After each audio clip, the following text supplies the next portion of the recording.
Ang mabuting balita ng Panginoon ayon kay San Mateo. Papuri sa iyo, Panginoon. Noong panahong yun, sinabi ni Jesus sa mga tao, ang paghahari ng Diyos ay katulad ng kayamanang nakabaon sa isang bukid. Nahukay ito ng isang tao at tinabunan uli.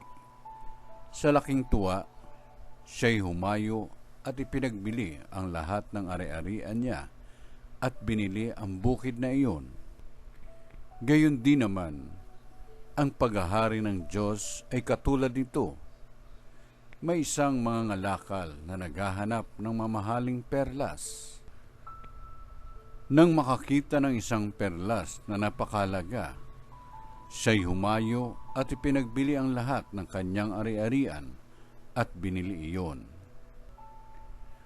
Ang paghahari ng Diyos ay katulad din ng isang malaking lambat na inihagis sa dagat at nakahuli ng sari-saring isda.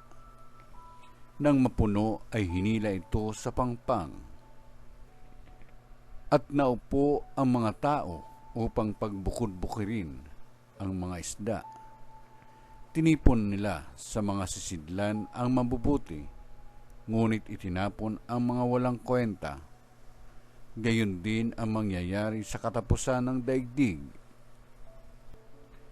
Darating ang mga anghel at ihiwalay ang mga makasalanan sa mga banal at ihahagis ang mga makasalanan sa maningas na pugon. Dooy mananangis sila at magnangalit ang kanilang ngipin. Nauunawaan na ba ninyo ang lahat ng ito? Tanong ni Jesus. Opo, sagot nila, at sinabi niya sa kanila. Kaya nga, ang bawat iskriba na kumikilala sa paghahari ng Diyos ay tulad ng isang puno ng sambahayan na kumukuha ng mga bagay na bago at luma sa kanyang taguan. Ang mabuting balita ng Panginoon. Pinupuri ka namin, Panginoong Jesucristo.